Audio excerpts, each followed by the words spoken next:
안녕하세요. 2023학년도 정시 모집의 이해를 설명하게 된 강원사대부고 김재림입니다. 선생님들께서 지금 수능 성적표가 발표되고 그 수능 성적표를 바탕으로 해서 학생들을 상담을 진행하셔야 되는데요. 올해 나온 수능 성적에 대한 일반적인 내용과 함께 정시 모집을 어떻게 지도해야 되는지에 대해서 한번 발표해 보겠습니다. 먼저 정시 상담 교사가 어떤 역할을 해야 되는지에 대해서 좀 살펴보도록 하겠습니다. 지금 보시는 자료는 건국대학교 전기전자공학부의 표본 입결 사례입니다. 전년도에. 그 입결 사례를 보시면 이 점들이 합격점들입니다.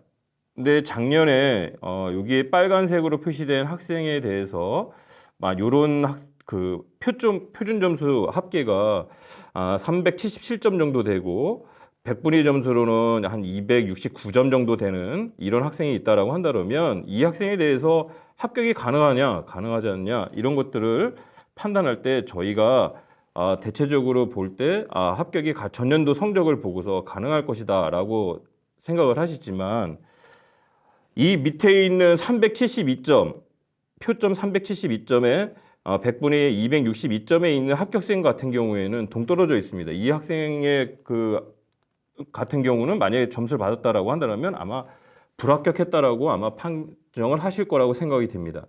그래서 이런 것들을 할 때 저희가 점쟁이가 아니잖아요. 그래서 대부분 학생들은 또 저희가 점쟁이가 아니니까 제2 그 회사에 그 배터리를 이용을 해서 배터리가 몇 개이냐 이거에 따라서 자기가 가능하다, 합격이 가능할 것 같다, 가능하지 않을 것 같다 이렇게 얘기하는 경우들이 있습니다. 그래서 이런 것들을 가지고 저희가 판단하기 때문에 학생들이 판단하고 있고 저희는 전년도 입시 결과를 가지고 판단하고 있기 때문에 오차가 생길 수밖에 없습니다. 그래서 저희는 꼭 신이 아니고요.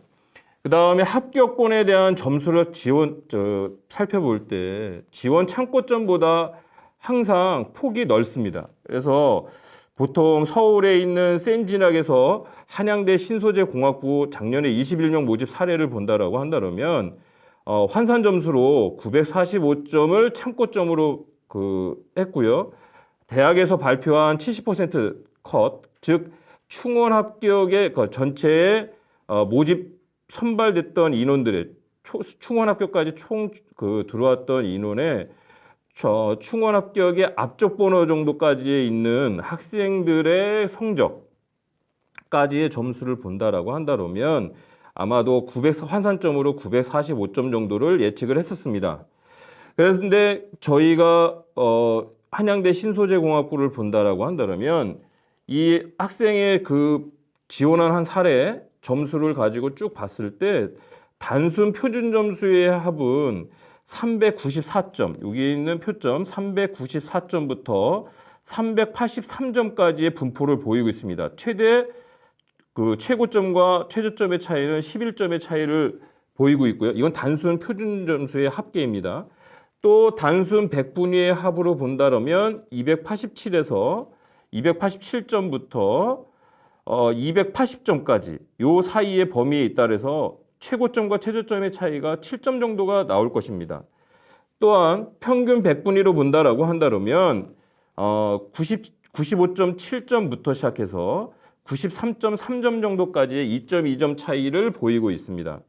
환산점으로 본다면 953.3부터 시작해서 941.7까지 최저점과 최저점의 차이는 11.6점 정도입니다.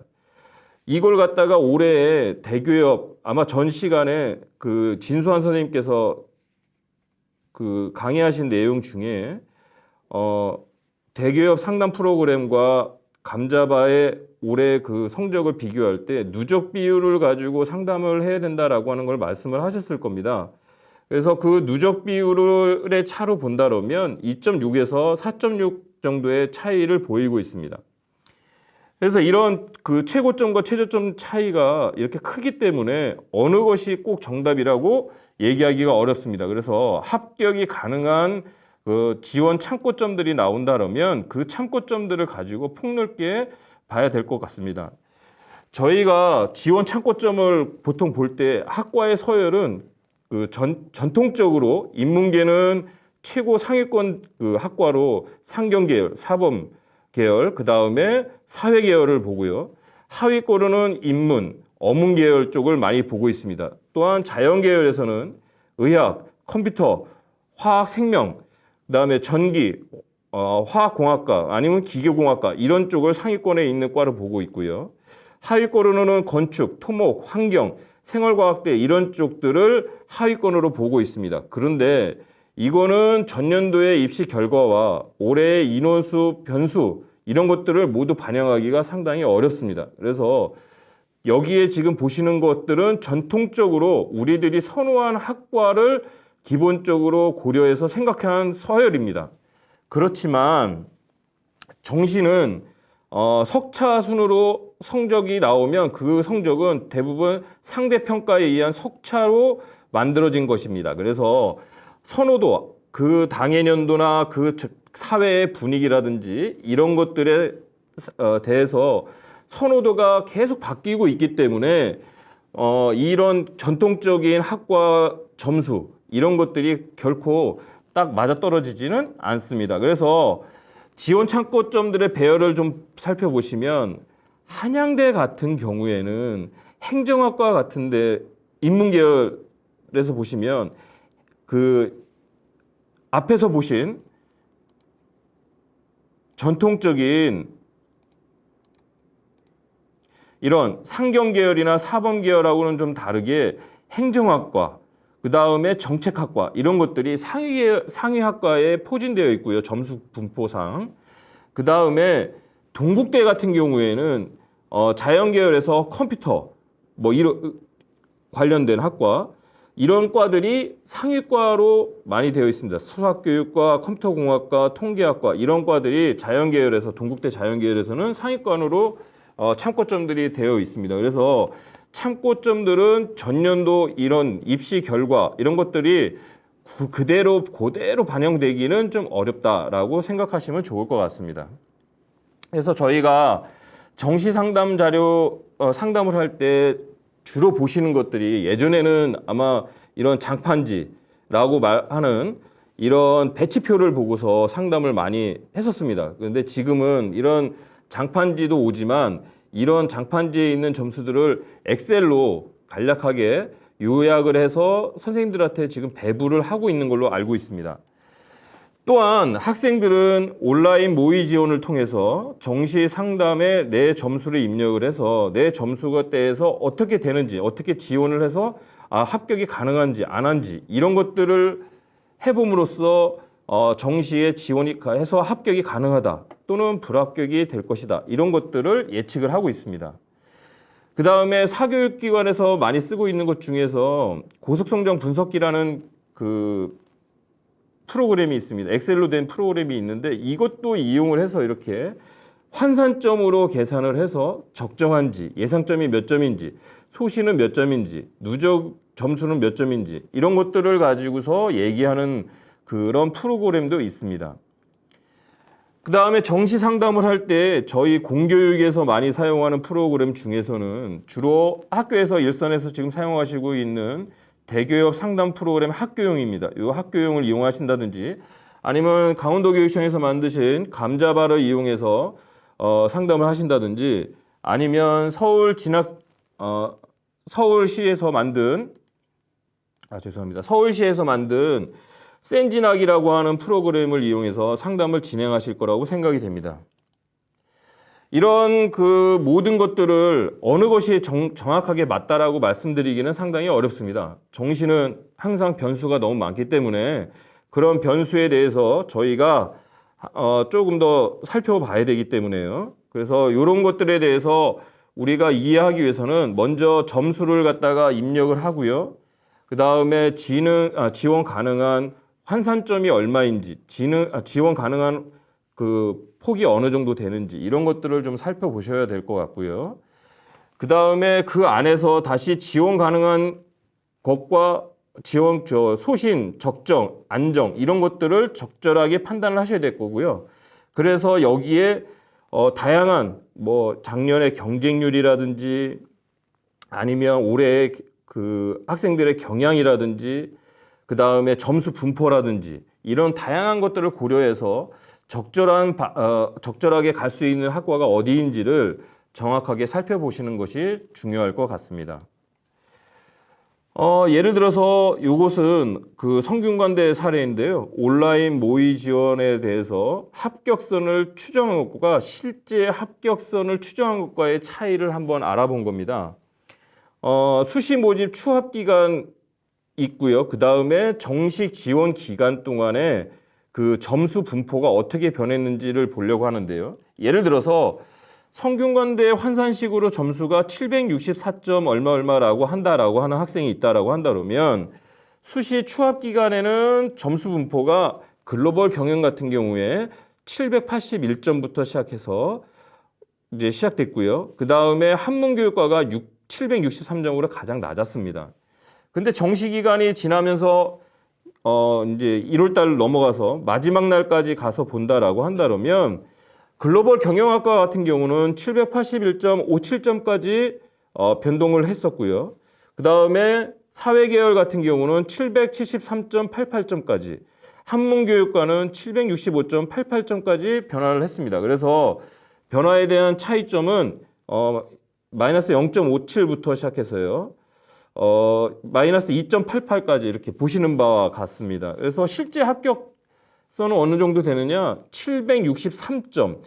글로벌 경영 같은 경우 763점 정도에서 작년에 합격선이 형성됐고요. 그 다음에 한문교육과 같은 경우는 767점 정도가 됐습니다. 그래서 요거를 갖다가 차이를 본다면 나머지들은 최초의 그 최종적인 점수와 최초의 그 합격 추정선하고 비교를 해본다라고 한다면 무려 마이너스 18.6점부터 시작해서 마이너스 글로벌 리더 같은 경우에는 마이너스 28.8까지도 그리고 한문교육과는 플러스 1.12 정도까지 이렇게 점수 차이의 분포를 나타내는 것을 알 수가 있습니다. 그래서 만약에 이 학생이 그 성균관대학교 사회과학 계열에 지원했다라고 한다면 당연히 불합격입니다. 그래서 기존에 있는 점수에 무조건 의존하는 것보다는 경쟁률, 충원률 등의 다양한 변수를 활용을 해서 지원 전략을 세워보시는 것이 필요하다고 생각됩니다.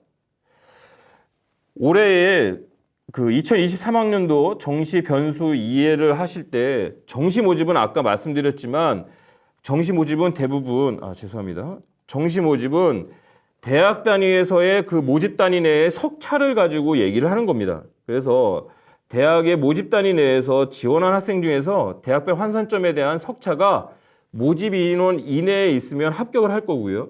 모집 인원 이내에 없다라고 한다면 불합격인 학생이 될 겁니다. 그래서 맨 처음에 대학에서 계획했던 인원 내에 점수가 들어온다라고 하면 최초 모집 인원이 될 거고요. 그 다음에 수시에서 들어온 인원이 2월 돼서 넘어온 인원이 있다면 그까지가 아마도 최초의 합격 인원이 될 겁니다. 그 이후에 충원 합격 기간 동안에 발표가 난다면 그 이후에 발표한 학생까지 저희가 전년도의 입시 결과라고 얘기를 합니다. 그래서 지금 보시면 여기에는 392점, 표점으로 392점부터 100분위 점수로 392점부터 388점까지 이게 쭉 나와 있습니다. 그래서 요 학생들이 있는데 여기에 보시면 점수가 392점이라고 하는 점수가 있고 388점이 있는데 390점 정도 이 학생들은 당연히 아마 합격을 했을 거고요. 요 390점에 있는 학생도 본다면 환산점에서는 반드시 차이가 나게 되어 있습니다. 이렇게. 그래서 저희가 대학을 지원을 할 때에는 대학별 환산점을 반드시 확인하셔서 지원하셔야 된다라고 하는 것을 꼭 말씀드리고 싶습니다. 그래서 정시 모집 단위 내에서 그 석차에 영향을 주는 변수들은 어떤 게 있느냐라고 한다면 점수로 환산점의 점수에 주는 것들은 반영 지표가 있습니다. 반영 지표는 저희가 사용하는 것들의 표준 점수, 100분위 점수 이런 것들이 있고요. 또는 변환 표준 점수 이런 것들이 있을 수 있습니다. 그 다음에 영역별 반영 비율에 따라서 점수가 영향을 받을 수 있습니다. 자연계열 같은 경우에는 수학의 가점을 많이 반영 비율이 높고요. 인문계열 같은 경우는 국어의 반영 비율이 높은 것들이 있습니다. 그 다음에 아까 말씀드렸던 것처럼 탐구의 변환 표준 점수에 의해서 점수 환산점이 달라질 수 있고요. 그 다음에 가산점은 그 자연계의 그 과학 탐구 2를 선택을 했을 때 보통 가산점을 준다든지 아니면 영어에서의 가산점이라든지 한국사에서의 가산점 문제 이런 것들이 영향을 줄 수 있고요. 인원에서는 앞에서 보셨던 최초 모집 인원, 수시 1월 인원, 그 다음에 올해 경쟁률, 그 다음에 전년도에 충원율이 어느 정도 되는지 이런 것들이 석차 모집 내에서의 변수로 작용할 수 있고요. 가장 큰 것은 지원하고자 하는 학생의 심리적인 경향이 아마 가장 큰 모집 단위에서 석차의 그 점수에 가장 큰 영향을 미치지 않을까 이렇게 생각을 하고 있습니다. 영역별 반영 비율과 변환 표준 점수의 변수 사례를 갖다가 보신다라고 한다면 표준 점수 총점에서 A라는 학생은 400점, B라는 학생은 404점 이렇게 맞았는데 4점 정도의 차이를 보이고 있습니다. 그래서 A라는 학생은 국어 성적이 좀 낮고요. B라는 학생은 수학이 좀 낮습니다. 또한 단순한 탐구 100분위의 합에서 본다라고 한다면 A 학생이 B 학생에 비해서 4점 정도 높습니다. 그런데 이런 그냥 단순하게 점수를 갖다가 했을 때 그 점수를 그냥 반영하면 당연히 B라는 학생이 합격을 해야 됩니다. 하지만 그 점수들을 대학에 있는 환산점으로 환산하고 그 다음에 변환 표준 점수를 갖다가 한다라고 한다면 오히려 A라는 학생이 680.36, 그다음 B라는 학생이 677.70이 되기 때문에 A라는 학생이 합격을 하는 경우로 이 점수에서 차이 4점을 극복하는 경우들이 발생하는 경우들이 있습니다. 그래서 반드시 환산점으로 변환을 해서 그 점수가 어떻게 되는지 개개인마다 반드시 살펴봐야 됩니다. 올해에서 그 점수 산출을 할 때 다양한 점수 산출 방법이 있는데요. 올해 수능 대학 수학력 시험 수능 성적표입니다. 이 점수를 활용할 때 가장 많이 상위권 대학에서 가장 많이 활용하는 방법 중에 하나가 표준 점수에 에다가 반영 비율, 그 영역별 반영 비율을 갖다가 곱해가지고 하는 점수를 내는 환산점으로 계산하는 방법이 한 가지가 있을 수 있고요. 두 번째로는 국어하고 수학의 표준 점수를 쓰고 그 다음에 탐구의 100분위를 가지고 변환 표준 점수로 사용하는 경우가 있습니다. 또 세 번째로는 표준 점수와 그 탐구 변환 표준 점수를 사용하는데 영역별 최고점으로 나누는 방식을 사용하는 대학들이 있습니다. 대표적으로 숭실대나 서울시립대 같은 대학들이 이 방법을 쓰고 있는데 이런 방법을 쓰는 대학도 있고요. 그 다음에 중위권 대학들에서 주로 많이 사용하는 그 방법이 100분위 점수를 사용하는 방법이 있습니다. 그래서 이런 그 학교마다 대학마다 사용하는 방법이 다 다르기 때문에 어떠한 방법에서 어떠한 점수가 나한테 유리한지를 반드시 살펴봐야 될 거라고 생각이 됩니다. 그래서 전통적으로는요, 이렇게 환산을 해서 점수를 산출을 했습니다. 어떻게 하냐면, 만약에 국어에서 내가 요번에 134점을 맞았다라고 한다면 전년도에 올해의 그 누적 인원을 살펴보게 됩니다. 그러면 누적 인원이 371명인데요. 그 371명을 가지고 다시 2022년도 수능 성적으로 가져가서요. 거기에서의 국어에서의 371명과 누적 성적이 가장 비슷한 걸 찾습니다. 그러면 좀 엄격하게 바라본다라고 하면 전년도로는 145점으로 환산을 해서 봐야 되고요. 조금 이게 좀 느슨하게 좀 보겠다라고 한다면 그 밑에 있는 144점을 기준으로 해서 점수를 산출을 하시면 그 점수를 가지고 전년도에 그 반영했던 비율이라든지 이런 것들로 계산을 해서 전년도에 대학에서 발표한 환산점과 비교를 하시면 대략적으로 전년도 성적과 아마 내가 합격이 가능한지 아니면 불합격이 되는지 이런 것들을 판단하실 수 있을 거라고 생각이 됩니다. 그러면 올해의 정시 모집의 특징을 좀 살펴보면 작년하고 좀 동일한 점은 대학별 전형 방법이라든지 모집 인원은 전년도하고 비슷합니다. 그리고 선택 과목 간의 점수 차이가 반드시 존재하게 되고요. 그 다음에 올해도 교차 지원, 즉 이과 학생들, 이과에 해당하는 그 과목을 이수한 학생들이 문과 계열로 교차 지원하는 경향이 분명히 나타날 거라고 생각이 됩니다. 그 다음에 지원 가능한 그 점수대를 추정하기는 여전히 아마 작년도 어려웠지만 올해도 마찬가지로 어렵지 않을까 이렇게 생각을 하고 있습니다. 근데 전년도하고 좀 차이점이 있다라고 한다면 선택 과목의 점수의 차이가 변화가 좀 있습니다. 올해는 국어가 좀 쉬워서 표준 점수가 많이 좀 낮아졌고요. 수학은 전년도하고 비슷한 표준 점수를 유지하고 있습니다. 그 다음에 사회탐구의 난이도가 상승을 해서 표준 점수가 작년보다 많이 상승을 했습니다. 그래서 사회탐구의 표준 점수가 많이 상승을 해서 과학탐구하고 표준 점수 차이가 작년에는 많이 났었는데 올해는 별 차이가 많지 않습니다. 그래서 최상위권의 총점 분포가 많이 조밀해졌습니다.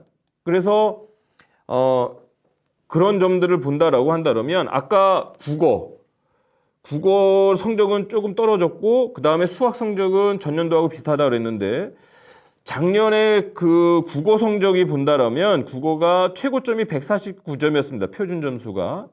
그러니까 올해 최고점은 134점이거든요. 그러면 15점 정도의 차이를 보이고 있고 그 다음에 1등급 컷은 작년에 131점이었지만 올해는 126점으로 1등급 안에서의 구간은 올해 8개의 구간이고요. 작년에는 18개의 구간이어서 10개가 줄어들었습니다. 그러니까 국어는 더 많이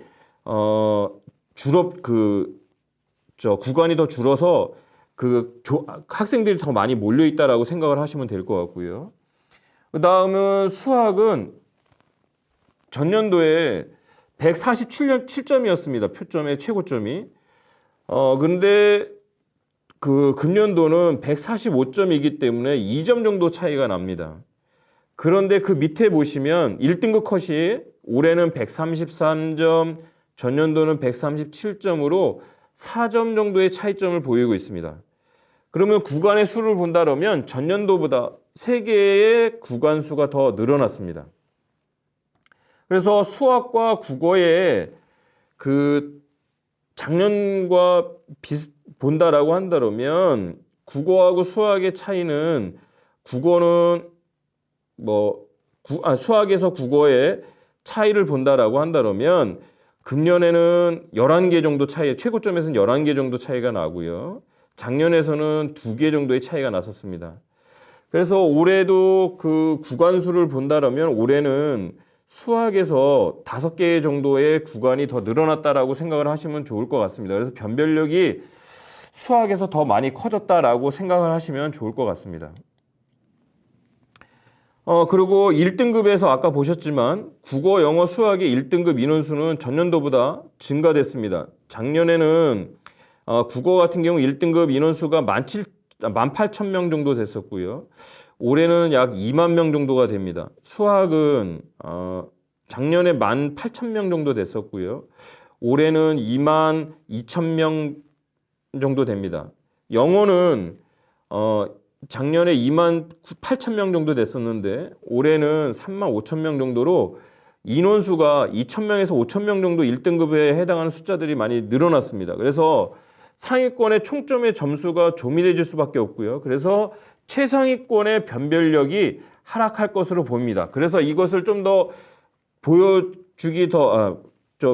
이해를 더 돕기 위해서 그래프로 나타내면 올해의 수학에 대한 인원들입니다. 표점에 대한 인원들을 쭉 나열한 거고요. 거기에다가 수학이 1등급을 맞은 학생들이 22,000명인데 거기에 국어의 표점에 해당하는 학생들을 전부 다 그래프를 나타내 보면 작년 그 1등급에 해당하는 인원수들이 더 많이 상승한 것을 알 수가 있습니다. 또한 영어는 1등급의 비율이 전년도에는 1등급이 6.3%였지만 올해는 7.8%로 더 많이 늘어났습니다. 그 다음에 여기에는 졸업생들에 대한 그 인원이 어느 정도 되는지 좀 불명확하기 때문에 아마 졸업생들이 좀 더 늘어났을 거라고 보고요. 중상위권에 해당하는 변별력이 다소 증가됐을 것 같습니다. 누적 인원이 올해에 2등급에 해당하는 비율이 18.7%고요. 3등급이 21.8%이기 때문에 그 인원수 그 비율에 따라서 본다면 전년도보다는 변별력이 2, 3등급에서 더 높아질 것 같습니다. 요거는 전년도의 표준 점수 사탐에서의 표준 점수, 사탐과 과탐에서의 표준 점수에 대한 값입니다. 그래서 전년도에는 표준 점수의 사탐에서의 평균점은 대략 한 66점 정도 됐었고요. 과탐에서는 71점 정도의 표점을 나타냈었습니다. 근데 올해는 동아시아사가 만점이 되는 경우를 제외한 나머지들은 표점이 대부분 70점대로 과탐과 비슷하게 과탐 평균이 71.5하고 거의 비슷해졌습니다. 그래서 2022년도에 사탐 만점 1등급이 5과목이었다라고 한다면 2023학년도에는 1등급 과목이 한 과목 50점 맞았을 때 1등급이 나오는 과목이 동아시아사밖에 없는 이런 형태가 됐습니다. 그래서 사탐에 대한 난이도가 많이 상승했기 때문에 아마도 표준 점수를 가지고 본다라고 한다면 올해의 사회 탐구가 많이 어려웠던 그런 해가 아니었나 이렇게 생각이 듭니다.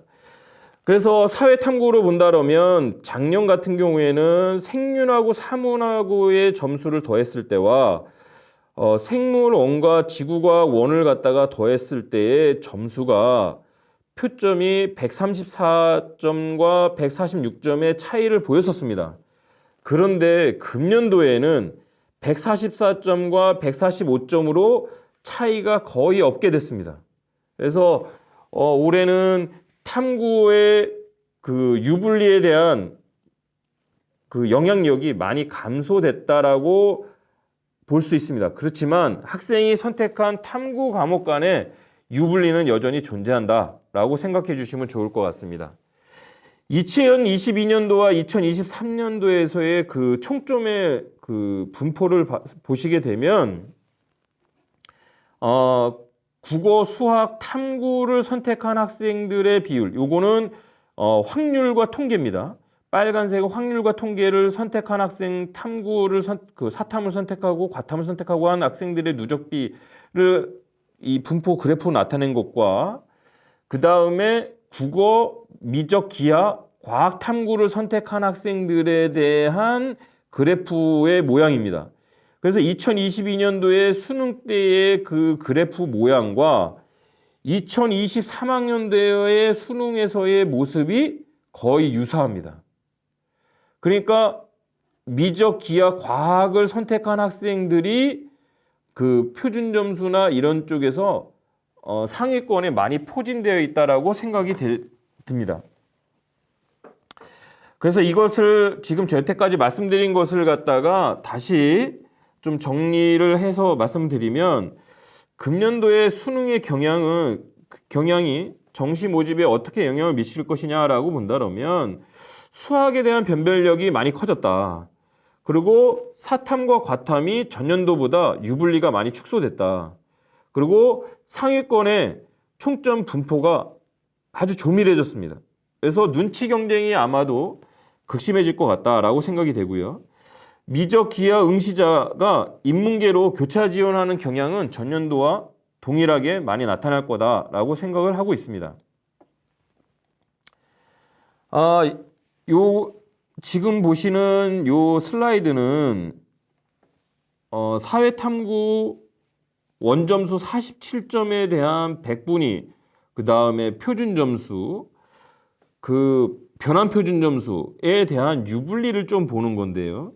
처음에 보시면 백분위와 표준 점수에서 본다라고 한다면 그 사회문화나 한국지리 같은 경우에는 백분위와 표준 점수의 차가 큽니다. 그래서 본인이 요뭐 사회문화나 한국지리 같은 것들을 선택한 학생들 같은 경우에는 조금 더 유리하게 보일 수 있지만 작년 같은 경우 윤려사상 같은 경우에는 표점과 백분위가 상당히 갭이 좀 적어서 좀 불리한 영향을 주는 그런 형태가 됐었고요.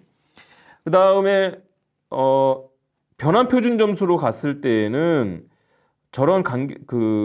변환 표준 점수에서는 사회 문화 같은 경우에 변환 표준 점수로 바꾸었을 때 오히려 표준 점수보다 좀 더 높게 나타나는 경향. 그리고 근데 한국 지리 같은 경우는 표준 점수보다 변환 표준 점수가 더 낮게 되는 형태. 이런 형태로 다양하게 나타날 수 있기 때문에 이런 것들도 반드시 변환 표준 점수를 반영하는 대학에서는 그런 것까지도 좀 잘 살펴봐 주셔야 될 것 같습니다. 그래서 반영 지표에 따른 유불리의 영향력이 어디가 크냐라고 한다면 상위권 대학들의 서울대와 홍익대 같은 경우는 무조건 표준 점수만 쓰기 때문에 올해 그 점수대를 작년에 비추어서 추측하기가 좀 좋을 것 같지만 국민대, 서울과기대, 광운대, 숭실대, 세종대, 경기대, 명지대, 상명대 이런 대학들의 일부는 특히 숭실대 같은 데는 그 표준 점수에다 변환 표준 점수를 쓰지만 그 표준 점수에 그 금년도에 표준 점수의 최고점으로 나눠주는 점수를 사용을 하기 때문에 아마도 유불리의 영향력을 따지기가 상당히 어렵지 않을까. 그래서 국민대 지금 보시는 표에 국민대, 서울과기대, 광운대, 숭실대, 세종대, 경기대, 명지대, 상명대 이런 데들은 조금 더 그 반영지표에서 해가지고 점수 환산 점수를 냈을 때 자기에게 유리한지 불리한지를 정확하게 따져보신 다음에 지원하는 것이 좋을 것 같습니다. 금년도에 반영 비율의 변화가 있는 대학들이 몇 군데 있는데요. 국민대 같은데 작년도에는 탐구가 30%, 수학이 20%를 반영을 했었지만 금년도에는 탐구의 20%, 수학을 30%로 변경했다는 거. 그리고 표준 점수로 반영한다는 거. 기억을 해주셨으면 좋겠고요. 서울시립대는 작년에 그냥 인문계열로 통합해서 그냥 반영 비율을 했었지만 올해는 인문1, 인문2, 인문3에서 상경계열과 일부 학과들을 나눠가지고 뽑기 때문에 거기에 해당하는 반영 비율을 반드시 잘 봐주셔야 될 것 같습니다. 특히 서울시립대는 영어에 대한 반영 비율을 작년에 비해서 많이 줄였습니다. 특히 상경계열 쪽을 지원하는 인문2는 수학에 대한 반영 비율이 40%입니다. 그러니까 이런 줄어든 것들에 대한 거. 그다음에 국어도 5%가 더 늘었기 때문에 이런 것들을 조금 유심히 좀 봐주시면 좀 좋을 것 같고요. 서울시립대 자연계에서도 변화가 좀 있습니다. 전년도하고 봤을 때 영어에 대한 반영 비율은 조금 낮고요. 그 다음에 그 수학을 좀 더 많이 반영하고 자연2는 탐구를 조금 더 많이 반영하는 그런 구조로 바꿨기 때문에 이런 것들을 조금 유심히 좀 봐주셨으면 좋겠습니다. 서울여대는 4개 영역을 다 반영을 했다가 잘 본 3개 영역으로 바꿨기 때문에 반영 비율이 다 동일한 비율로 3개 영역을 바꿨기 때문에 아마도 그 전년도 사례하고 맞춰보기는 좀 어렵지 않을까 하는 생각이 듭니다. 그다음에 성균관대도 인문계열에서 그 국어하고 수학의 점수는 낮췄고 탐구에 대한 반영 비율만 10% 올렸습니다. 자연계는 국어에 대한 점수는 올리고요. 수학은 5%를 감을 했습니다. 이런 점들을 잘 반영되는 점수 이런 것들을 다시 한번 잘 보시고 환산점이 어떻게 되는지 이런 것들을 다시 한번 하신 다음에 지원하는 것을 권장합니다. 영어 등급 간의 점수 차들이 이제 존재하게 되는데요. 1등급에서부터 2등급과 2등급에서 3등급 사이에 그 급간의 차이들을 점수 차를 보여드리고 있습니다. 거기에 보시면 서울대 같은 데는 1, 2등급의 차이가 0.5점입니다. 그 다음에 2, 3등급은 1.5점이고요. 근데 연세대학교는 1, 2등급은 5점인데요. 2, 3등급은 7.5점입니다. 그래서 전년도 입시 결과를 대기업에서 발표한 2022 정시 70% 컷의 영어 등급을 보게 되면 연세대학교를 지원하는 학생들은 대부분 평균 등급이 1.3인데 거의 대부분이 1등급입니다. 그렇지만 점수폭이 작은 서울대를 보시면 감점을 주기 때문에 서울대는 평균 등급이 1.9등급으로 거의 2등급대에 있는 학생도 많이 합격을 했다라고 볼 수가 있을 거라고 생각이 됩니다. 그 다음에 옆에 보시면 그 중상위권에 해당하는 대학들을 보시면 그 대학들의 2등급에서 3등급 사이에 점수가 1, 2등급 구간보다 더 많이 벌어져 가지고요. 하는데 거기에 오는 학생들 중에 홍익대 같은 경우도 영어 평균 등급이 1.9등급입니다. 이 학생들이 2등급에 해당하는 학생들에까지가 많이 지원을 했다라고 1등급과 2등급에 해당하는 학생들이 거의 대부분이고 2, 3등급에 있는 학생들은 이 점수차가 많이 벌어지기 때문에 지원하기가 좀 나쁘지 않을까. 경희대도 영어가 지금 2등급을 넘어가면 좀 지원했을 때 불이익을 좀 받지 않을까 이렇게 생각이 됩니다. 그다음에 동국대 같은 경우도 1, 2등급에서는 1점, 2, 3등급은 2점이기 때문에 실제로 평균 등급 컷을 했을 때 2.3등급 정도이기 때문에 점수차가 2, 3등급까지의 그 차이가 크지 않기 때문에 3등급에 있는 학생들도 일부 합격을 한 것으로 보이고 있습니다. 그래서 이런 영어 급간, 한 등급 간의 그 차이라든지 이런 것들까지도 고려해서 지원하면 좋을 것 같습니다. 앞에서 계속 변환 표준 점수 이렇게 했는데요. 그럼 변환 표준 점수는 어떻게 만드느냐?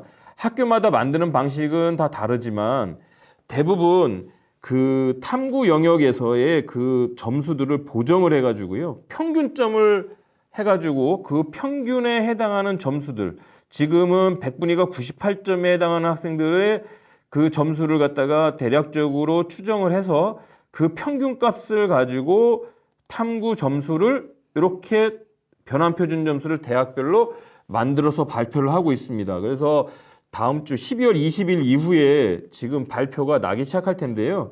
지금 세종대학교만 지금 발표 난 걸로 알고 있습니다. 그래서 다음 주부터 발표가 되기 시작하면 그 나오는 변환 표준 점수를 갖다가 반드시 100분위에 대한 변환 표준 점수를 반드시 확인하셔야 됩니다. 근데 지금 오른쪽에 있는 표를 보시면 똑같은 100분위에 99점을 맞았다라고 한다면 사회탐구에서는 65.8점을 줄 거고요. 과학탐구는 68.8이니까 과학탐구에 좀 더 유리한 표준 점수가 발생을 할 수가 있습니다. 왜냐하면 표점이 당연히 높았기 때문에. 그렇지만 올해는 사회탐구도 표준 점수가 높아졌기 때문에 사탐과 과탐의 차이가 아주 크지는 않을 거라고 생각이 됩니다.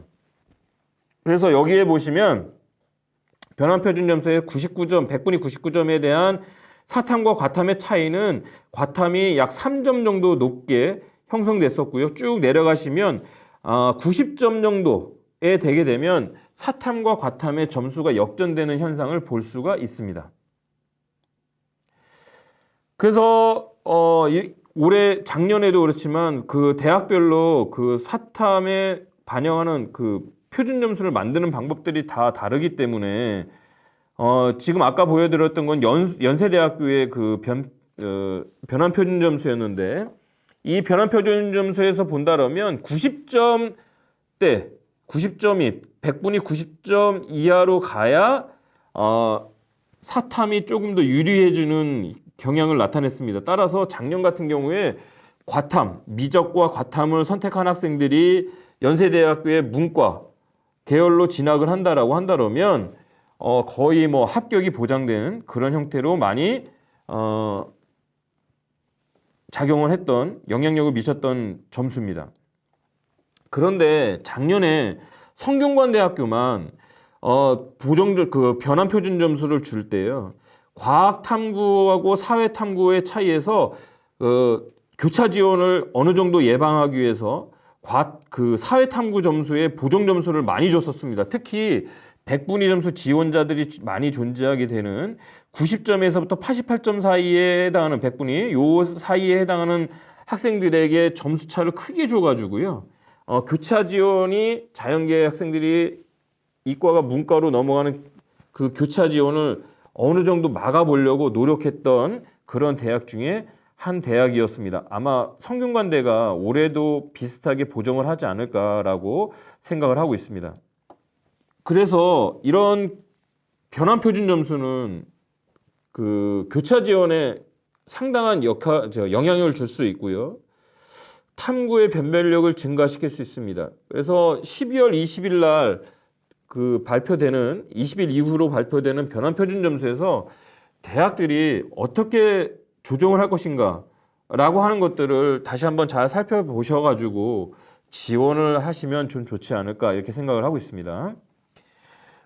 중상위권 학생들에서요, 수학이 보통 미적에 있는 학생들만 다 유리할 거라고 생각을 하지만 확통을 선택한 학생들이 원래는 이제 예전에 수학 나형을 했을 때 1, 2등급을 맞던 학생들이 보통 수학의 확통으로 지금 선택을 했을 때 보통 3, 4등급 쪽으로 많이 맞고 있습니다. 수학에서. 그래서 이런 학생들의 그 합격, 그럼 확률과 통계서를 선택한 학생들은 과연 몇 퍼센트 정도 그 합격한 데에 분포할까라고 하는 것을 대교육 상담 프로그램에서 표본자를 추출을 해서 거기에 대한 비율로 나타내 봤습니다. 그랬을 때 이화여대 같은 경우 인문계에 확통을 선택한 학생들은 3등급을 맞은 학생들이 제일 많았습니다. 56.5% 정도가 3등급대에 들어와 있었고요.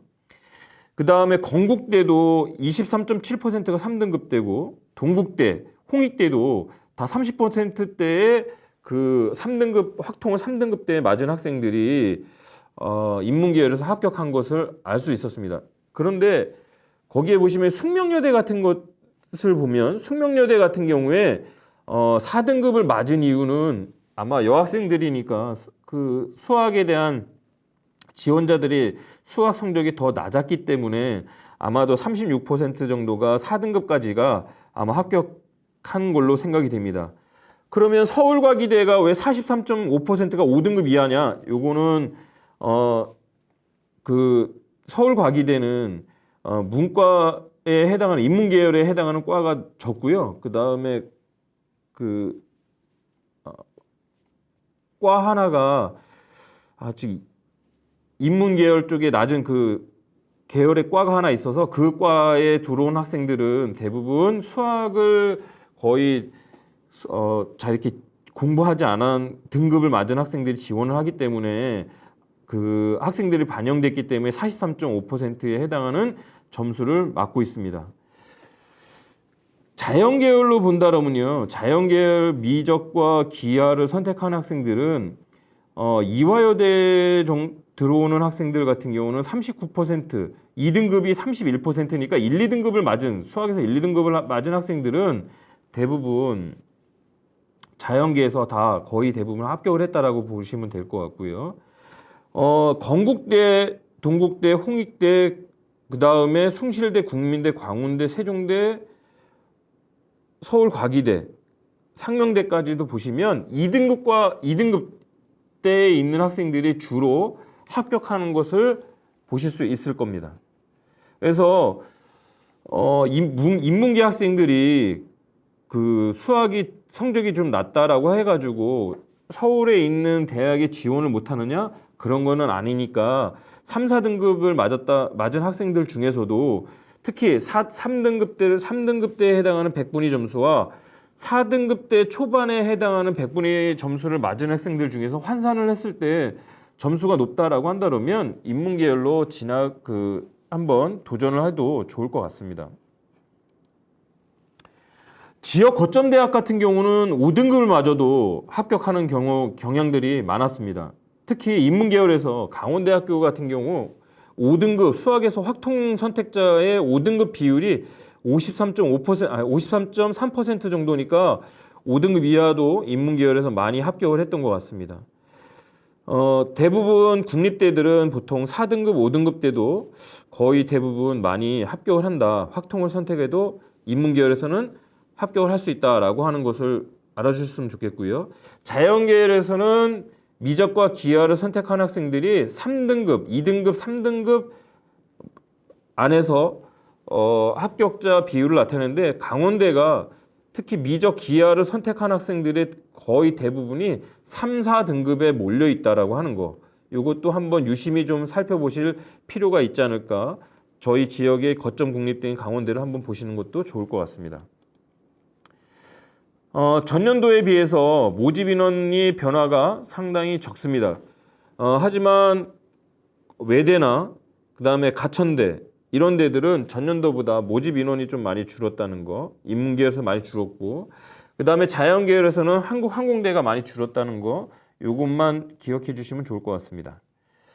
그다음에 지역별로 수시 2월 인원이 편차가 큽니다. 특히 수도권은요, 나중에 제가 충원 합격자 뒤쪽에서 보여드리겠지만, 충원 합격자의 그 수도권 서울권에 있는 대학들은 거의 대부분 충원 합격에 대한 그 충원 인원이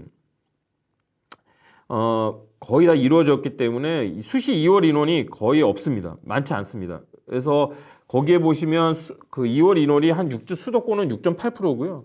하지만 저희 지방에 있는 대학들은 비수도권 대학들은 수시 2월 인원이 77.1%니까 상당히 많은 인원들이 수시 2월이 된다는 거 기억해 주셨으면 좋겠습니다. 그래서 강원도를 보시면 전년도에 그 강원 수도권은 뭐 많지 않으니까 그렇지만 강원권에 보시게 되면 수시 2월 인원이 2,000명이 넘습니다. 그래서 66.4% 정도 되고요. 전북권 같은 경우도 수시 2월 인원이 2,773명 정도 되니까 상당히 높은 비율로 지방에 있는 대학들이 수시 2월 인원이 된다는 거 이것도 한번 기억을 해주셨으면 좋겠습니다. 범주별로 그 서울에 있는 15개 대학은 수시 2월 인원이 4.7%고요. 서울의 25개 대학은 3.7%고 서울의 중상위권 대학 같은 경우는 2.8% 정도밖에 안 됩니다. 그렇지만 지방에 있는 캠퍼스와 지역 거점 국립대나 이런 데들은 거의 다 20%, 30% 이렇게 된다는 거 기억을 좀 해주셨으면 좋겠습니다. 그래서 이 수시 2월 인원이 지방이 많기 때문에 정시에서 지방에 있는 대학들의 정시 지원할 때 이 수시 2월 인원도 영향을 많이 미치고 있다 이렇게 생각해 주시면 좋을 것 같습니다. 그래서 금년도에는 수시 2월 인원이 어떻게 될지, 왜냐하면 수능의 난이도가 하락을 했고요. 그 다음에 수능의 최저 충족률이 많이 상승할 걸로 보이고 있습니다. 그 다음에 수시 미충족 인원이 정시 2월로 되는 경우가 조금 많이 적어질 거라고 생각하기 때문에 특히 수도권으로 지원하는 학생들은 수시 2월 인원이 상당히 적기 때문에 그 점수대가 조금 변동이 좀 있지 않을까 이렇게 생각이 됩니다. 요 이제 슬라이드는 뭐냐면 지원자 절반은 항상 마지막 날 오후에 꼭 지원한다는 겁니다. 눈치 작전이 상당히 강하다라고 하는 것을 보여주는 그 표입니다. 그래서 뭐 보시면 맨 처음에는 뭐 초반에는 지원자가 거의 없다가요. 맨 마지막 마감일 오후부터 최종에 가가지고 몰리기 때문에 경쟁률은 시간대별로 경쟁률이 변화해가지고 하는 경쟁률은 영향을 미치지 않을 거라고 생각합니다. 이게 그 원서 마감할 때 오후에 지원자 비율인데요. 연대 같은 경우도 거의 지원을 안 하다가 마지막 오후에 급작스럽게 이렇게 많이 지원한 경우들이 경향이 나타난 걸 눈치 작전을 한 것을 눈치를 보고서 지원한 경향을 알 수 있고요. 뭐 중앙대 같은 경우도 마찬가지고요. 이렇게 대부분의 서울에 있는 중상위권 대학들의 상당히 마지막 날 오후에 지원자들이 몰린다는 거. 하지만 이 경쟁률을 이용을 해서 지원 전략을 세운다? 이거는 조금 쉽지 않을 것 같습니다. 요거는요, 충원 합격인데요. 저희가 이제 충원 합격을 보게 되면 합격선이 낮아지는 것들을 좀 볼 수가 있어요. 동국대 역사교육과를 좀 보시면, 충원 인원이 있는데, 이 충원 인원이 있고요. 그 충원 합격의 순위가 있는데, 충원 인원과 충원 그 순위하고는 다릅니다. 충원 순위는 저희가 충원 인원은 5명이라 해가지고 충원의 번호가 5번까지 갔다라고 얘기할 수는 없습니다.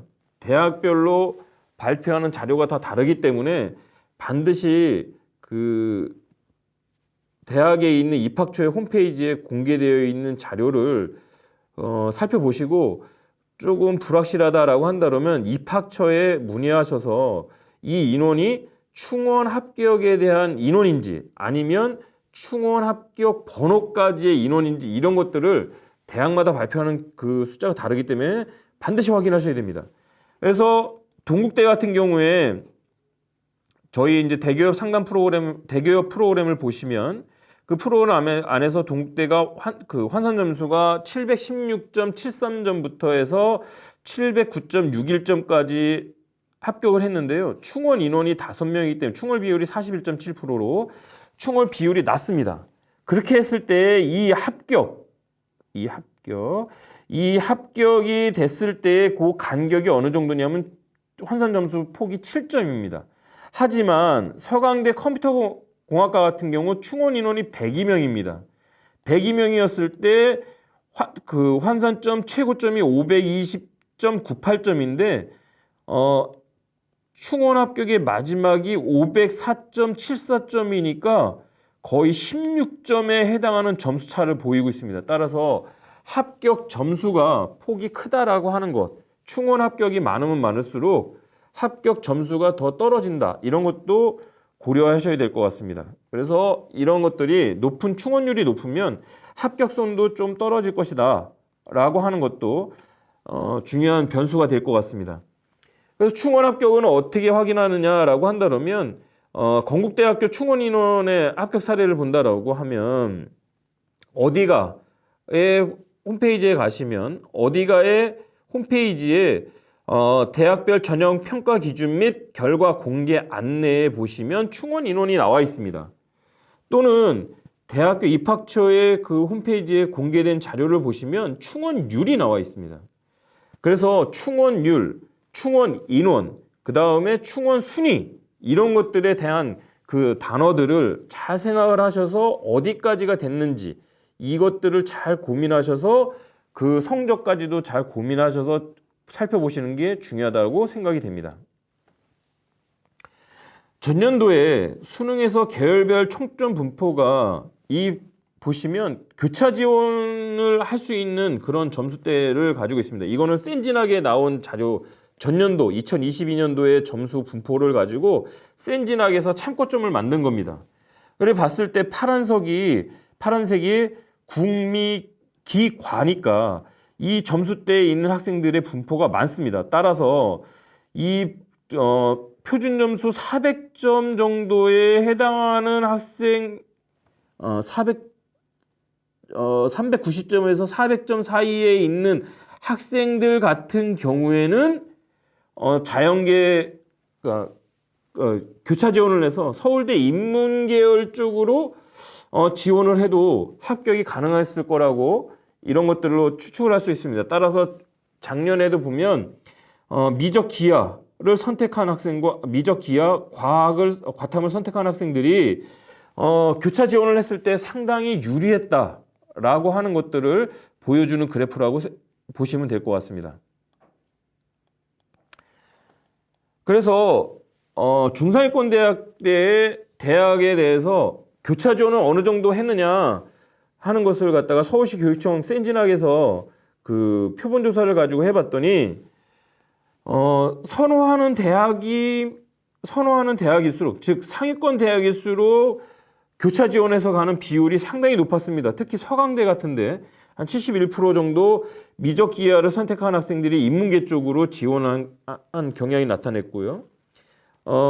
서울대도 45.8% 정도 교차 지원을 했다라고 보고 있습니다. 하지만 학생들이 중위권에 해당하는 대학들은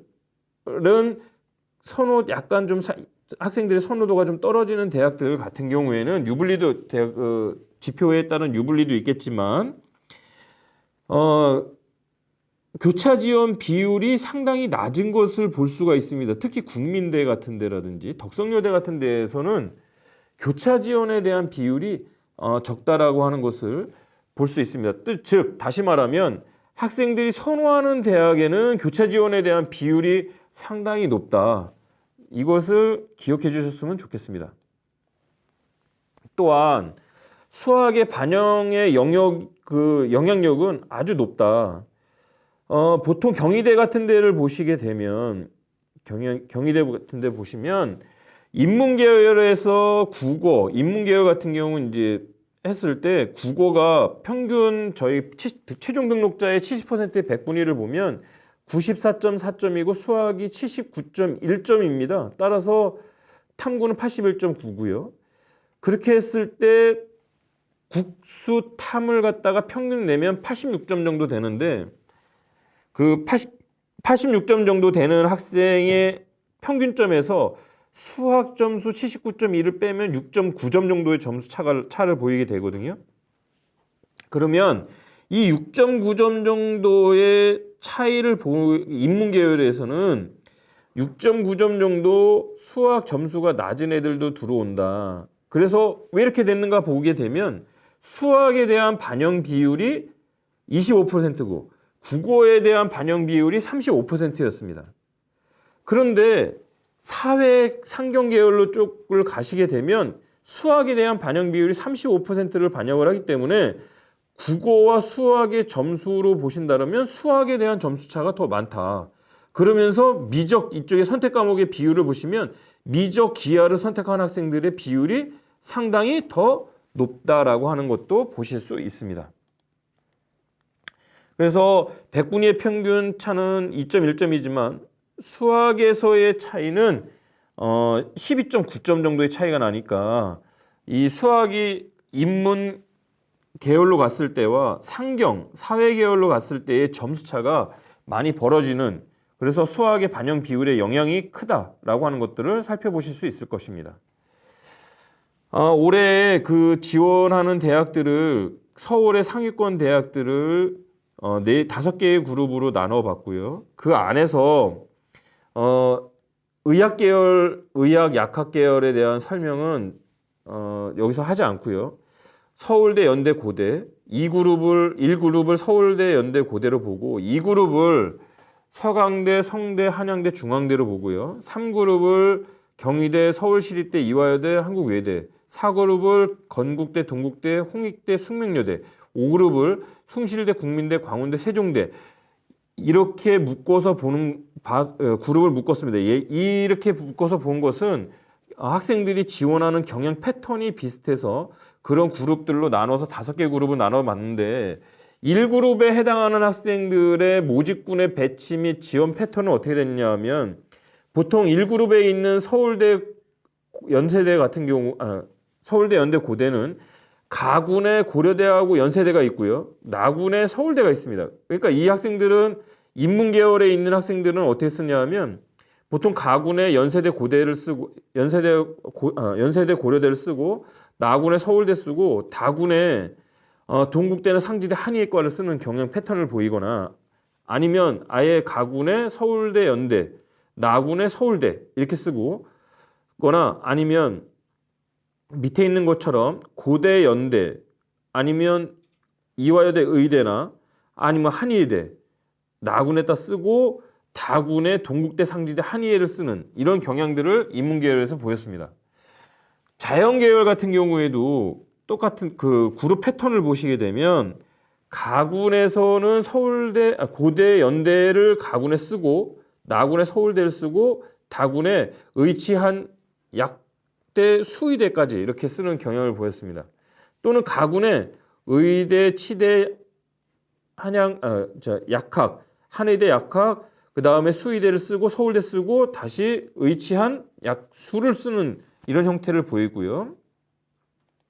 또는 고려대, 연대를 쓰고 나군에 서강대, 성대, 한양대를 쓰고 다군에 쓸 데가 없어서 중앙대를 쓰는 패턴을 보이는 이런 경향들을 보였습니다.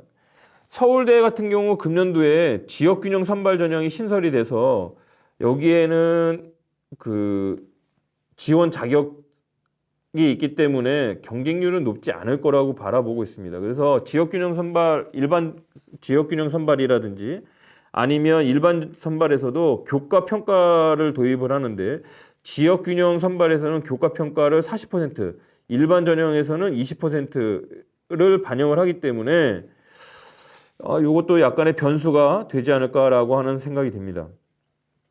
그 다음에 지원을 할 때 지원 자격이 있어서 그 지원 자격이 인문계열은 제2 외국어를 반드시 응시를 해야 되고 자연계열은 과탐2를 반드시 응시를 해야 되기 때문에 아마도 그 지원하는 인원풀이 한정되어 있을 거라고 생각을 하고 있습니다.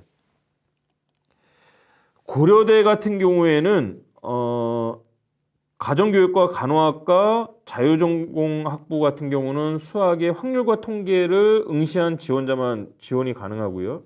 탐구 영역의 반영 비율이 상당히 높은 편입니다. 28.6%니까 상당히 높고요. 그 다음에 계약학과들이 있습니다. 반도체공학과라든지 스마트 모빌리티 학부라든지 사이버 국방학과라든지 이런 계약학과들이 있기 때문에 이런 것도 한번 좀 특이한 점이고요.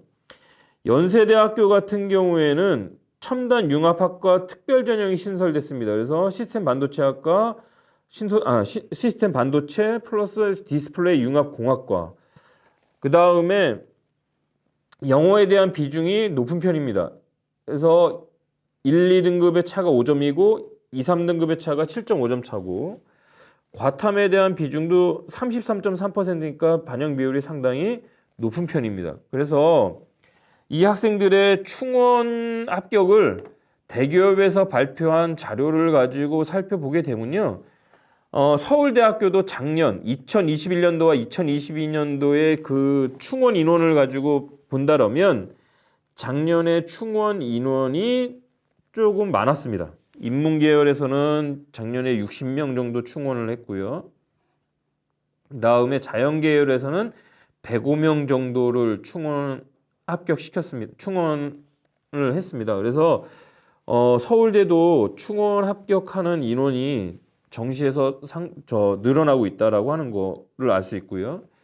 연세대학교 같은 경우에 인문계열에서는 경영학과 학생들 같은 경우는 충원율이 한 68% 정도 되니까 이렇게 되고요. 그 다음에 자연계열 같은 경우는 컴퓨터과학과가 83%의 충원율을 보이고 있습니다. 즉 충원율이 연대 같은 경우는 100% 넘는 과가 그렇게 많지는 않았습니다. 그렇지만 전통적으로 경영학과, 인문계에서는 경영학과, 그 다음에 자연계열에서는 컴퓨터 과학과 같은 데가 충원 인원이 많이 발생을 했다라고 참고하시면 좋을 것 같습니다.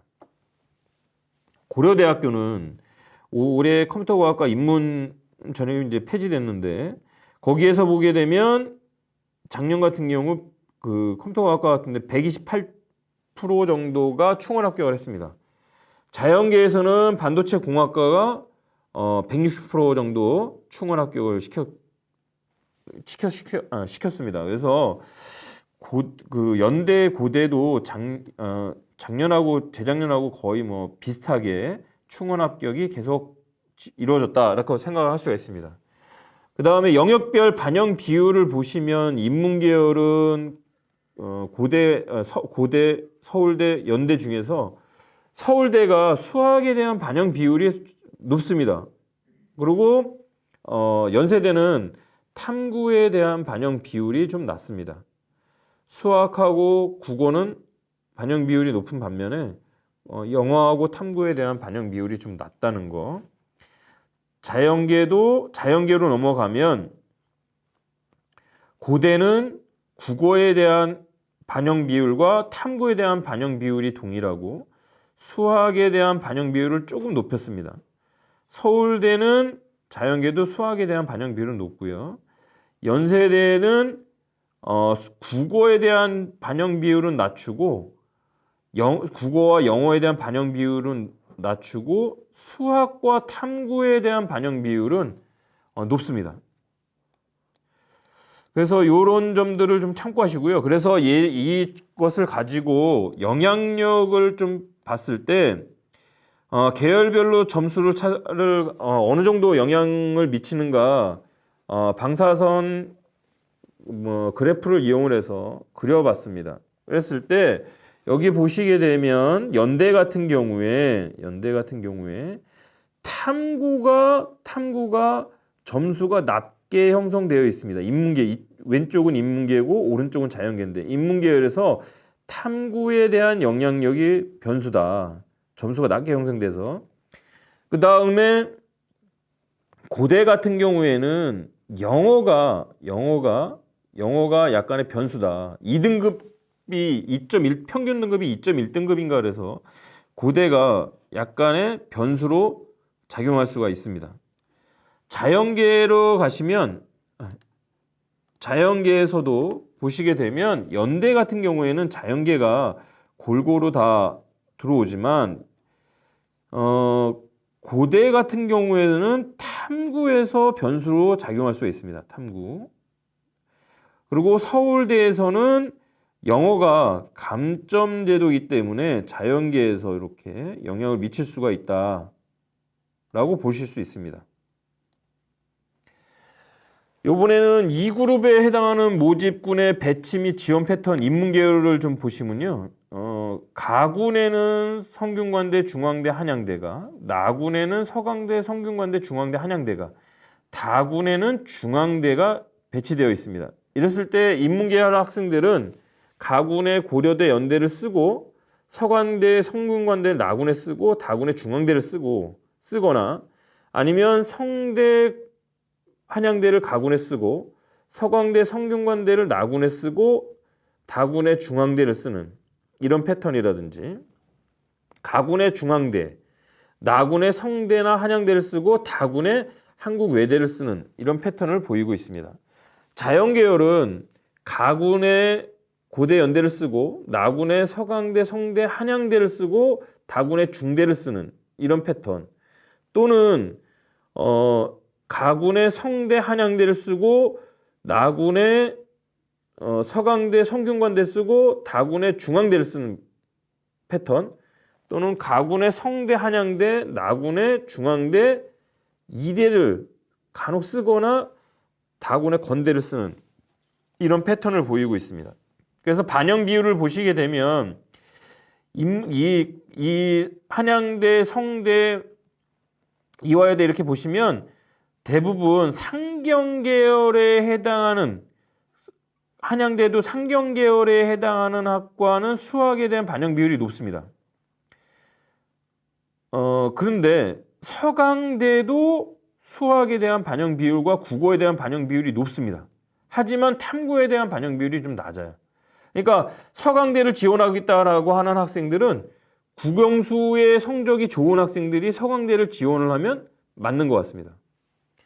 그 다음에 성대를 지원한 학생들은 비율은 이렇게 되니까 35, 35니까 골고루 점수를 맞은 학생이 될 거고요. 자연계열로 갔을 때 한양대, 이화여대, 서강대, 성균관대 전부 다 수학에 대한 반영 비율이 높습니다. 그리고 특히 한양대와 성대 같은 경우 탐구에 대한 반영 비율을 높게 줬다는 거. 요거를 좀 기억해 주시면 좋을 것 같습니다. 그래서 이 대학들의 왼쪽 인문계, 오른쪽 자연계를 좀 비교를 했을 때 서강대를 보시게 되면 탐구의 점수가 좋지 않은 학생들이 몰려왔기 때문에 평균 점수가 낮게 형성되어 있습니다. 즉 수학, 국어, 수학, 국어, 영어 순으로 이렇게 점수가 좋고 탐구가 점수가 좀 떨어진다는 거. 그 다음에 중앙대 상경계열도 보시게 되면 탐구에 해당하는 점수가 좀 낮게 형성된다는 거. 반영 비율이 낮기 때문에 그렇습니다. 자연계열로 가면 서강대는 마찬가지 인문자연 모두 국영수 위주의 점수 분포니까 탐구에 대한 반영 점수가 좀 이렇게 낮게 형성된다는 거. 그러니까 얘가 변수로 낮게 형성돼서 변수가 크다는 거. 그 다음에 중앙대 전체적으로 자연계는 국어가 조금 국어하고 탐구가 변수로 작용할 수 있다. 점수가 낮게 형성된다.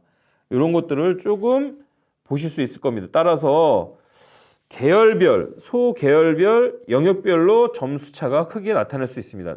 또한 서강대에서부터는 이 대학들은 작년에 너무 많은 충원 인원의 분포가 있습니다. 특히 인문계열은 경영, 경제 이런 쪽은 거의 사회과학부까지 100%에 가까운 100%가 넘는 이런 충원률들을 보였었고요. 자연계열의 컴퓨터, 전자공학, 화공생명 이런 쪽도 전부 다 거의 뭐 200%에 가까운 충원 합격 충원율을 보였습니다. 그러니까 서강대는 충원율이 높다라고 이렇게 보시면 될 것 같고요. 성균관대도 인문계의 글로벌 경영이라든지 사회과학 계열까지 100%가 넘는 200%, 300%에 해당하는 충원률을 보였고요. 공학계열의 자연계 공학계열, 건설환경, 자연과학 계열 이 계열 모집하는 대학 계열 모집하는 부분 여기까지도 충원 합격률이 100% 넘었다는 거. 이것도 한번 참고를 지원할 때 참고를 해주시면 좋을 것 같습니다. 한양대도 행정, 정보시스템, 파이낸스, 경영학과, 미디어 커뮤니케이션, 국어, 교육과 이런 과들은 충원율이 상당히 높았습니다. 인문계에서. 한양대 인문계, 자연계에서도 미래자동차공학과서부터 시작해서 생명과학과까지 여기가 충원율이 다 400에서부터 100%까지 충원율을 보였습니다. 상당히 높은 충원율을 보이고 있다는 거. 여기도 한번 조금 보시면 관심 있게 보시면 좋을 것 같습니다. 충원율이 높다는 것은 아까 말씀드렸지만 합격률이 떨어진다라고 보시면 좋을 것 같습니다. 이화여대 같은 경우에 뇌인지과학부 인문계열 같은 경우는 작년에 160%가 돌았습니다. 충원 합격률을 보였고요.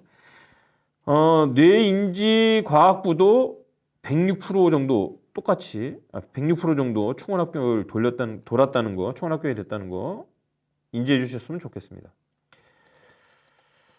3그룹에서는 이제 경희대, 서울시립대, 한국외대, 이화여대 이런 그룹들이 이제 3그룹인데 보통 이 그룹들에서는 가군, 나군, 다군을 어떻게 쓰냐 하면 가군에 성대, 한양대를 보통 쓴다라고 하면 나군에 중앙대를 쓰거나 이화여대를 쓰고 다군에 외대를 쓰는 경향이 높았습니다. 가군에 건대, 동국대를 쓴다라고 하면 나군에 서울시립대, 이화여대, 한국외대를 쓰는 경우가 높았고요. 그 다음에 다군에 홍익대를 쓰는 경우가 있었습니다. 가군에는 경희대, 서울시립대, 한국외대를 썼다라고 한다면 나군에는 좀 높이 써서 성균관대, 중대, 한양대를 쓰고 다군에 홍대, 건대를 쓰는 이런 패턴의 모습을 인문계열에서 보였고요. 자연계열에서는 가군에 경희대를 쓰게 되면 나군에 서울시립대, 이화여대를 쓰고 다군에 건대를 쓰는 이런 형태. 가군에 경희대, 서울시립대를 쓰면 나군에 중앙대, 한양대를 높이 쓰고 다군에 건대, 홍대를 좀 낮게 쓰는 이런 형태. 가군에 성대, 한양대를 좀 높이 쓰면 나군에 경희대, 서울시립대, 이화여대를 쓰고 다군에 건대, 홍대를 쓰는 이런 패턴을 보였습니다. 그래서 보게 되면 인문계열 이 경희대, 서울시립대, 중앙대, 외대 이런 데에서 본다 그러면 상경계열에 해당하는 상경계열에 해당하는 그 모집은 수학에 대한 반영 비율이 높다는 거. 수학에 대한 반영 비율이 높고 그냥 순수한 인문계열 쪽으로 갔을 때는 수학에 대한 반영 비율이 좀 낮다는 거 기억해 주셨으면 좋겠습니다. 다음에 자연계로 갔을 때 자연계들은 대부분 수학에 대한 반영 비율과 과학 탐구에 대한 반영 비율이 상당히 높다는 거 이렇게 좀 기억해 주셨으면 좋겠습니다. 그래서 이 대학들의 그 계열별 영역별 차이를 좀 보면 왼쪽 인문계, 오른쪽 자연계를 봤을 때 경희대 인문 같은 경우에 보시면 인문계를 보시면 영어에 대한 비중이 점수가 좀 낮습니다. 다른 대학에 비해서요. 그리고 서울시립대 같은 경우는 탐구에 대한 반영 비율이 낮다는 거. 탐구에 해당하는 반영 비율이 좀 낮다는 거. 낮게 형성된다는 거. 대신에 국어에 대한 점수가 높게 반영된다는 거. 이화여대 같은 경우는 보시면 대부분 수학이 점수가 제일 좋은 경우들이 나타났다는 거. 서울시립대도 마찬가지고요. 이렇게. 그래서 수학은 기본적으로 자연계열 같은 경우에는 수학이 큰 영향을 미치고 있다. 이렇게 보시면 좋을 것 같습니다. 그래서 충원 합격률을 보시게 되면 뭐 경희대 가족학과라든지 정치외교학과라든지 이런 데는 충원율이 100% 넘고요.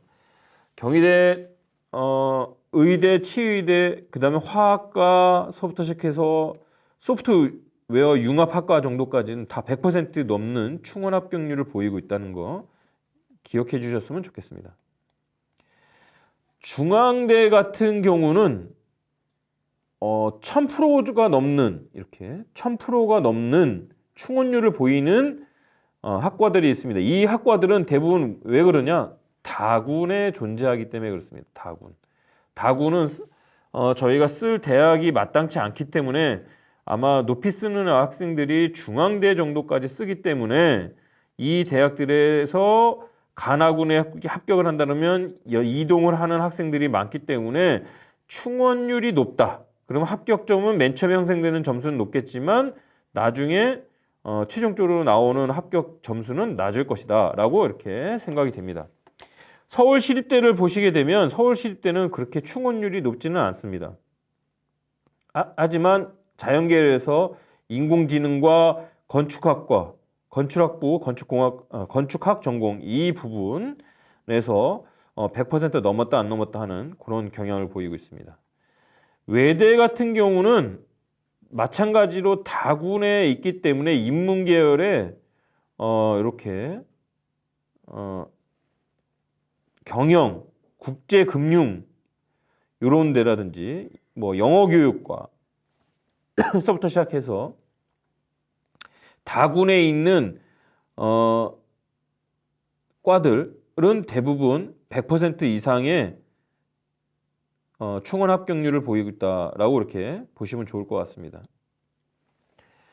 4그룹으로 넘어가서 건대, 동대, 홍대, 숙대 이런 쪽을 보신다라고 한다면 인문계열에서 본다라면 건대 같은 경우에 인문계열은 상경계열에만 건대 같은 경우 수학의 반영 비율이 높고 나머지 인문계열이나 이런 부분들은 대부분 조금 반영 비율이 다른 것보다 조금 낮다. 특히 숙대 같은 경우는 수학하고 탐구의 반영 비율이 좀 낮다. 수학, 영어, 탐구 비율이 좀 낮다. 이렇게 생각해 주면 좋을 것 같고요. 자연계는 전통적으로 뭐 수학에 대한 반영 비율이 높은 거는 당연합니다. 그리고 탐구에 대한 반영 비율도 높다는 거 기억해 주시면 좋을 것 같습니다. 그래서 보시면 알겠지만 이렇게 보시면 숙대 같은 경우에는 수학 아까 보셨겠지만 숙대는 수학이 성적이 뭐 4등급대에 있는 학생들이 많이 되기 때문에 점수가 상당히 낮게 형성된다는 거. 이렇게. 그 다음에 탐구도 좀 낮다는 거. 그렇지만 건국대 인문 2 정도 같은 경우에는 수학에 대한 점수가 상당히 높다는 거. 그래프에서 봐주시면 좋을 것 같습니다. 자연계열은 당연히 수학에 대한 반영 비율이 높다는 거 좀 기억해 주시면 좋을 것 같습니다. 충원 합격률도 건대, 그 다음에 건대도 대부분 다군에 존재하는 과들은 1000%에 가까운 뭐 충원 합격률을 보이고 있다는 거 기억해 주시면 좋을 것 같습니다. 동국대도 보시는 바와 같이 그렇게 충원율이 높지는 않습니다. 그렇지만 AI 융합 자연계 AI 융합 자연이라든지 인문의 AI 융합 인문이라든지 이런 과들은 충원율이 다른 과에 비해서 좀 그래도 좀 높은 편이다. 이렇게 생각을 해주시면 좋을 것 같습니다. 홍익대가 다군에 있기 때문에 홍익대의 인문계열도 마찬가지 500% 이상의 충원율을 보이고 있습니다. 그 다음에 홍대 자연계에도 뭐 수학교육과부터 시작해서 이 밑에 있는 자율전공까지 거의 600에서 100까지 150%까지의 충원율을 보이고 있다. 이렇게 생각해 주시면 좋을 것 같습니다. 숙명여대는 충원율이 그렇게 높지는 않지만 테슬 전공이라든지 인문계선 테슬 전공, 그 다음에 경영학부가 조금 충원율이 좀 높은 편이고요. 자연계에서는 생명 시스템 학부가 조금 높은 편에 해당한다고 볼 수가 있습니다. 저희가 살고 있는 지역에 강원권에 있는 대학들, 강원대, 한림대, 연세대, 미래 여기에 해당하는 대학들의 그 반영 비율과 영향력을 좀 봤습니다. 그랬을 때 강원대학교 같은 경우에는 인문계 같은 경우는 수학에 대한 반영 비율과 탐구에 대한 반영 비율이 좀 낮았고요. 한림대학교는 2과목을 반영을 하는데 하나가 잘 본 영역을 하나를 70%, 나머지 하나를 30%를 반영을 하기 때문에 국영수 중에서 잘 본 거를 70%를 반영을 하고 나머지 중에서 30%를 반영하는 구조이기 때문에, 그리고 영어의 1등급과 2등급의 그 점수 차가 또 2등급에서 3등급의 점수 차가 크지 않기 때문에 영어에 대한 등급이 좋은 학생이 만약에 있다라고 하면 영어에다가 다른 한 과목에 해당하는 점수가 좋다라고 한다면 그 학생이 합격될 가능성이 크다. 이렇게 봐주시면 좋을 것 같습니다. 연세대 미래는 인문계에 해당하는 과들, 인문계에 해당하는 과들은 영어에 대한 반영 비율이 조금 낮다는 거. 그 다음에 자연계열 쪽에 갔을 때는 수학에 대한 반영 비율이 높다는 거 좀 기억해 주시면 좋을 것 같습니다. 그래서 분포를 가지고 그림을 그려보면 한림대 같은 경우는 당연히 아까 말씀드렸지만 국어, 수학, 영어 중에서 등급이 높은 걸 가져와라 라고 한다면 당연히 환산점을 했을 때 영어가 등급에 대한 환산점 수가 높기 때문에 당연히 영어가 높을 거고요. 대신에 인문계열은 수학에 대한 점수가 낮은 학생들이 많이 지원을 할 거기 때문에 이렇게 낮게 형성이 됩니다. 강원대학교의 인문계도 수학에 대한 반영 비율이 낮기 때문에 수학 점수가 낮을 거고요. 강원대학교 자연계열을 보시게 되면 강원대학교는 자연계가 국어에 대한 반영 비율이 좀 낮기 때문에 국어가 좀 낮게 형성이 되고요. 한림대는 여전히 자연계열에서 영어가 높을 거고 그 다음이 수학이 높은 학생들이 지원을 할 거고요. 탐구가 좀 낮은 학생들이 지원하는 경향이 좀 있다. 이렇게 보실 수 있습니다. 근데 강원대학교도 뭐 통상적으로 경영회계, 경제 이런 쪽에 대한 충원율이 좀 높았고요. 자연계열에서는 의예과하고 생명과학과, 바이오산업공학과 이와 같은 과들, 화공생명이라든지 이런 데들은 전부 다 100%가 넘는 이런 충원율을 보이고 있습니다. 한림대학교 같은 경우는 미래융합스쿨 같은 경우는 200%에서 300% 정도의 충원율 인문계에서 보였고요. 한림대 자연계열에서는 바이오메디컬이나 생명과학과, 화학과 같은 데가 충원율이 높았습니다. 연세대 미래는 인문계열에서는 보건계열 쪽인 물리치료학과, 치위생, 간호, 작업치료 이쪽이 충원율이 높았고요. 자연계에서는 치위생, 그 다음에 의학과, 간호학과 여기가 충원에 대한 비율이 높았습니다. 그래서 이런 것들을 전체적으로 보신다라면 이런 것들을 전부 다 고려해서 학생들의 지원을 조금 하시는 게 좋을 것 같고요. 올해의 경향은 아까 했던 이런 변수들을 전부 다 반영을 해서 학생들을 좀 지도해 주시면 충원율, 뭐 경쟁률, 그 다음에 기타 등등 반영 비율이라든지 점수가 어떤 게 더 유리한지 이런 유불리까지 전부 다 고민하셔서 각 기관에서 나오는 참고점들을 참고하셔가지고 지원을 하시면 좋을 것 같습니다. 그래서 저희가 앞으로의 일정에서 본다 그러면 다음 주부터 대학별 환산 점수가 발표가 될 거고요. 수시 충원 합격 마감일이 26일 날 18시입니다. 전문대학은 좀 다르지만요. 전문대학은 27일까지입니다. 그래서 28일 날 수시 2월 인원이 생기고요. 그래서 29일부터 다음 달 2일까지 원서를 작성을 하게 될 겁니다. 그래서 변환 표준 점수가 발표가 되면 각 대학별로 그 프로그램마다 거기에 대한 또 다른 점수들을 환산 점수들이 나올 거니까요. 그런 거를 맞춰서 상담을 일정을 잡아주시면 좋을 것 같습니다. 그래서 마지막으로 제가 드리고 싶은 것은 뭐냐면 선생님들께서 조금 정시가 좀 어려울 수 있지만 정시에 대한 전문성을 좀 보여주면서 학생들이 선택할 수 있는 카드를 반드시 여러 개를 좀 제시를 해주시면 좀 좋지 않을까라고 좀 생각이 되고요.